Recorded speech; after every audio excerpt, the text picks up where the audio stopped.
शुरुआत करते हैं इस युद्ध की। जब शुरुआती दौर में शुरुआत हुई, कहा जाता है कि बड़ा डेमोक्रेटिक युद्ध है, यूक्रेन के लोग जो हैं वो अपने देश की आजादी के लिए लड़ रहे हैं। क्या वाकई में ये डेमोक्रेटिक युद्ध है या फिर किसी एक सोच की वजह से युद्ध चल रहा है? क्योंकि जब यूक्रेन की हम बात करते हैं तो हम ये देखते हैं कि वहां यूक्रेन समर्थक लोग भी थे, वहां पर शुरुआत में रशियन समर्थक लोग भी थे। तो क्या ये जो सारे रशियन थे ये यूक्रेन की भावनाओं में आ गए जब ये युद्ध शुरू हुआ, या वो विरोधाभास अभी भी वहां देखने को मिल रहा है? और अगर है तो वो लोग गए कहां पर?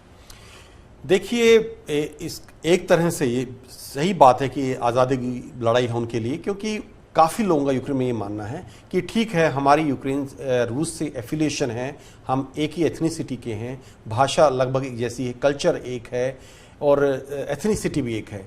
लेकिन कहीं ना कहीं बहुत से लोगों के दिल में ये भावना भी थी कि रूस कहीं ना कहीं एक बड़े भाई की भूमिका निभाना चाहता है, जो यूक्रेन को मंजूर नहीं था।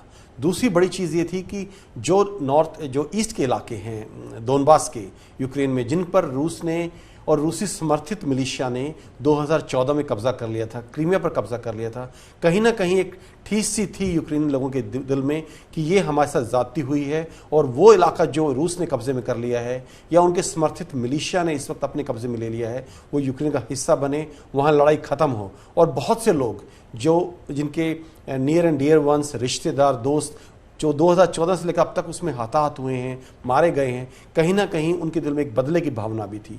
लेकिन इसके साथ साथ ये भी सही है, बहुत से लोग ये भी मानते हैं कि ये जो लड़ाई चल रही है ये कहीं ना कहीं ठीक नहीं है, और इसको कहीं ना कहीं शुरुआत में ही बातचीत के ज़रिए रोका जा सकता था। देखिए शुभांकर, मैं आपको एक चीज़ बता दूं कि जो चीज़ जिसका एक फोकल पॉइंट था लड़ाई का, जो लड़ाई शुरू होने का एक ब्रेकिंग पॉइंट था, वो था यूक्रेन का ये डिक्लेयर करना कि वो नेटो को ज्वाइन करेंगे। और उसके बाद खुद उसने बोला कि हम नेटो ज्वाइन नहीं करना चाहते हैं। नेटो ने भी नहीं बोला, कोई संभावना ही नहीं है यूक्रेन की नेटो में आने की।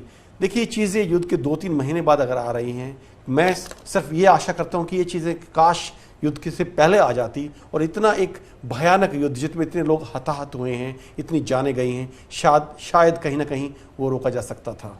जी, अब जरा ये बताइए, खबर ये भी आती है कि जो रूस के समर्थक लोग थे उन्हें शुरुआत में इस युद्ध के बंधक बना लिया गया।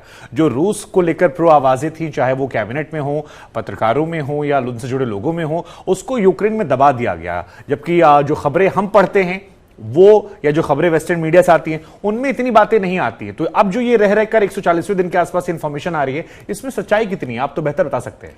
देखिए, ये चीज़ बहुत लिमिटेड मीडिया में आई है कि जो 13 पॉलिटिकल पार्टी थी, अपोजिशन पॉलिटिकल पार्टी थी यूक्रेन की, जो थोड़ा बहुत सॉफ्ट कॉर्नर रखती थी रूस के लिए, रूस की तरफ लीन करती थी, उन सभी 13 पॉलिटिकल पार्टीज को बैन कर दिया गया था। और ये बात मार्च के महीने की है। उनके जो पॉलिटिकल लीडर्स थे, बड़े लीडर्स थे, उनको या तो जेल में भेज दिया गया था या उनको वहाँ से भाग जाने के लिए मजबूर कर दिया गया था।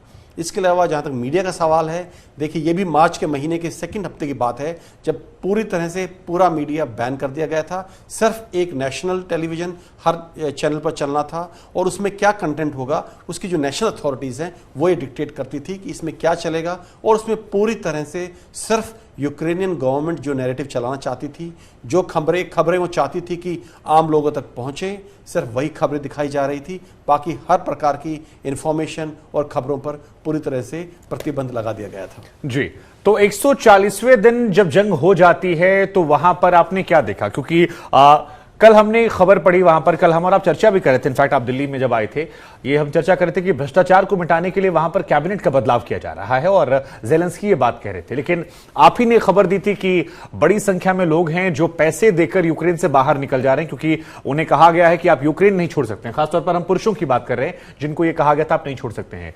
तो ये जो भ्रष्टाचार की बात 140वें दिन बाद वो कर रहे हैं, ये उस दौर में कहां थी, और इसमें सच्चाई क्या है कि बड़ी संख्या में यूक्रेन के लोग जो हैं वो पैसे देकर यूक्रेन से बाहर निकले? पुरुषों में खासतौर पर मैं सवाल पूछ रहा हूं।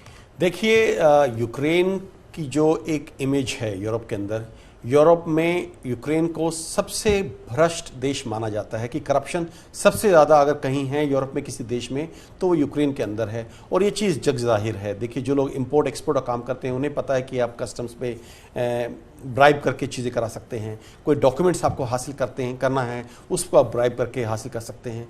तो ये चीज़ तो जग जाहिर है। लेकिन युद्ध का और करप्शन का क्या कनेक्शन है? देखिए, जो बड़े बड़े लोग हैं, अमीर लोग हैं या इन्फ्लुएंशियल पोजीशंस पे हैं, उन्होंने अपने जो मेल चिल्ड्रन हैं, जो उनके लड़के हैं 16 साल की उम्र के ऊपर के, जिनके ऊपर गवर्नमेंट ने बिल्कुल प्रतिबंध लगा दिया कि वो देश नहीं छोड़ के जा सकते क्योंकि उनकी ज़रूरत सेना में या सेना से संबंधित काम में पड़ सकती है, तो वो नहीं जा सकते हैं। लेकिन हमने ये खबरें सुनी हैं और बहुत सी लोगों के अंदर भी सुरसुराहट है, आम जनता के अंदर, कि जितने बड़े नेता हैं, जो पॉलिटिशियंस हैं, इन्फ्लुएंशियल लोग हैं, अमीर लोग हैं, उनके जो मेल चिल्ड्रन हैं, जो उनके लड़के हैं 16 साल से उम्र के, वो लगभग ज़्यादातर यूक्रेन से बाहर जा चुके हैं, चाहे उन्हें बॉर्डर गार्ड्स को पैसे देने पड़े हों, चाहे किसी और तरह से देने पड़े हों। इसके अलावा जो दूसरी खबर आ रही है करप्शन से रिलेटेड, जो वॉर को इफेक्ट करती है, वो ये है कि जितने सीनियर मिलिट्री लीडर्स हैं और उनके अपने बच्चे या रिश्तेदार या नियर डियर वंस आर्मी में हैं, उन सबको कीव के या उसके आसपास के उन इलाकों में जो सुरक्षित माने जाते हैं वहां रखा जा रहा है, जबकि आम जनता को, जो बच्चे हैं या जो आम सैनिक हैं जिनका कोई इन्फ्लुएंशियल कनेक्शन नहीं है, उन सबको फ्रंट लाइंस पर, जहां खतरा बहुत ज्यादा है, वहां भेजा जा रहा है।